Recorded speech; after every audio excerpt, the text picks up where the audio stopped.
নমস্কার বন্ধুরা, কেমন আছেন সবাই?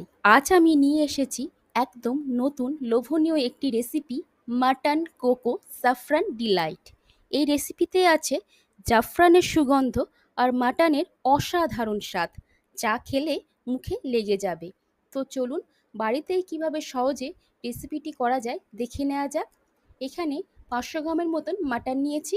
ওর মধ্যে আদা রসুনের পেস্ট 1 চামচ করে দিয়ে দেবো, 4 চামচ টক দই আর পরিমাণ মতন লঙ্কার গুঁড়ো দিয়ে ম্যারিনেট করে রাখবো 30 থেকে 1 ঘন্টার মতন। 2 চামচ লিকুইড দুধে কেশর দিয়ে দেবো ভিজিয়ে রাখার জন্য। এরপর কড়াইতে 2 চামচ সর্ষের তেল আর 2 চামচ ঘি দিয়ে দেব। এরপর একটু নাড়াচাড়া করে ওর মধ্যে বড় সাইজের 2টো পেঁয়াজ কুচোনো ওর মধ্যে দিয়ে দেব। এরপর পরিমাণ মতন নুন, হলুদ, আদা রসুনের পেস্ট 1 চামচ করে দিয়ে দেব। দিয়ে পেঁয়াজটাকে ভাজবো। আর বন্ধুরা, এই রেসিপিটি আপনারা ভাত, রুটি বা বিরিয়ানির সাথে খেতে পারবেন। তো যখন পেঁয়াজটা ভাজা ভাজা হয়ে আসবে, ওর মধ্যে আগে থেকে ম্যারিনেট করে রাখা মাংসটা দিয়ে দেব। দিয়ে মাংসর সাথে মশলাটাকে ভালো করে মাখিয়ে নেব। এরপর একে একে ওর মধ্যে গুঁড়ো লঙ্কা 1 চামচ, জিরের গুঁড়ো 1 চামচ, ধনের গুঁড়ো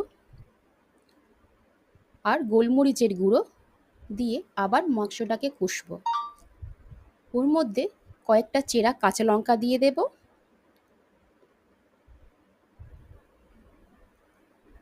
আর আগে থেকে ভিজিয়ে রাখা জাফরানের দুধটা দিয়ে দেব।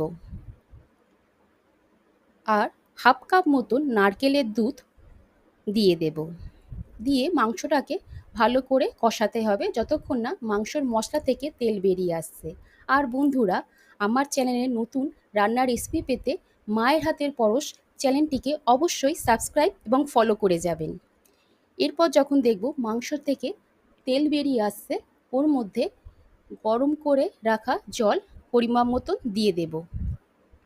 দিয়ে হালকা নাড়াচাড়া করে গ্যাসের ফ্লেমটাকে একদম আস্তে করে দিয়ে একটা ঢাকনা দিয়ে ঢাকা দিয়ে দেব সেদ্ধ হওয়া পর্যন্ত।